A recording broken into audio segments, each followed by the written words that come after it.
দেশবাসীর সাথে এই আন্দোলনে প্রবাসে যারা বাংলাদেশিরা ছিলেন তারা অংশগ্রহণ করেছে। তারা অংশগ্রহণ করতে গিয়ে নিগ্রহের শিকারে পরিণত হয়েছে। একটা দেশে 57 জনকে গ্রেফতার করে তাদেরকে আজীবন যাবজ্জীবন শাস্তি দেওয়া হয়েছে। আমরা এই সরকারের কাছে দাবি জানিয়েছিলাম অগ্রাধিকার ভিত্তিতে তাদেরকে ছাড়িয়ে আনতে হবে। আলহামদুলিল্লাহ, আমরা এই সরকারকে ধন্যবাদ জানাই, তারা এই উদ্যোগ নিয়েছেন। আমরা ধন্যবাদ জানাই ওই দেশের যিনি সরকার তাকেও, যে তারাও তাদেরকে মুক্ত করে দিয়েছেন, মাফ করে দিয়ে। সরকারের কাছে দাবি হচ্ছে এদেরকে এখন মর্যাদাপূর্ণভাবে পুনর্বাসন করতে হবে। শুধু তাই নয়, যারা মিডিয়ায় সমান তালে 15.5 বছর স্বৈরাচারী শাসন ব্যবস্থার বিরুদ্ধে কথা বলেছেন, জনমত সংগঠিত করেছেন, তাদেরকে প্রবাসেও হেরাস করার চেষ্টা করা হয়েছে, তাদের স্বজনদেরকে দেশের বুকে হেরাস করার চেষ্টা করা হয়েছে। আপনারা একজনের কথা অন্তত স্মরণ থাকার কথা, আপনাদেরই সম্প্রদায়ের কনক সরওয়ার, তার বোন রাখার সাথে কি আচরণ করা হয়েছে এটার সাক্ষী আপনারা। ভাইয়ের অপরাধের জন্য অপরাধী যদি হয়ে থাকে, আমরা এটাকে অপরাধ অবশ্যই মনে করি না, কেন বোনকে শাস্তি পেতে হবে? বাবাকে অ্যারেস্ট করতে এসেছে, পায় নাই, ছেলেকে নিয়ে গেছে, ছেলেকে অ্যারেস্ট করতে এসেছে, পায় নাই, বাবাকে নিয়ে গেছে, মাকে নিয়ে গেছে, বোনকে নিয়ে গেছে।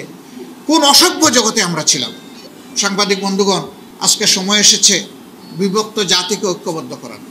অন্যায় অসত্যের বিরুদ্ধে যেমন আমরা সোচ্চার থাকব, ঠিক জাতির এই কাঙ্ক্ষিত পরিবর্তনকে কেউ যাতে ব্যর্থ করে না দিতে পারে, এই জন্য সকলে মিলে আমরা পাহারাদারি করব।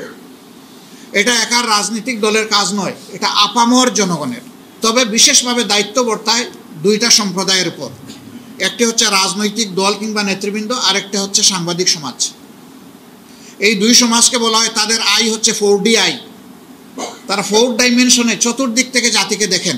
এই জন্য মিডিয়াকে বলা হয় ওয়াচডগ, বলা হয় জাতির দর্পণ, আর মিডিয়া কর্মীদেরকে বলা হয় তারা হচ্ছেন জাতির বিবেক। আমরা এই জাতির বিবেক বন্ধুদেরকে অনুরোধ করব যে ইনশাআল্লাহ অতীত যা হয়েছে হয়েছে, ভবিষ্যতে অবশ্যই আমরা সাদাকে সাদা বলবো এবং কালোকে কালো বলবো। সেই কালোর জায়গায় আমি কিংবা আমরাও যদি থাকি, আমাদেরকেও ছাড়বেন না আপনারা, আমাদেরকেও ধরবেন, আমাদেরকেও আপনারা সমালোচনা, আমাদেরকে সংশোধন করে দেওয়ার চেষ্টা করবেন।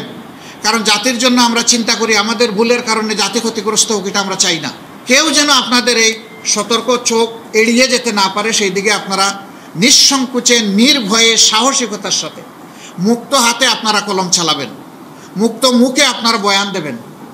কাউকে আপনারা পরোয়া করবেন না আল্লাহ তাআলা ছাড়া।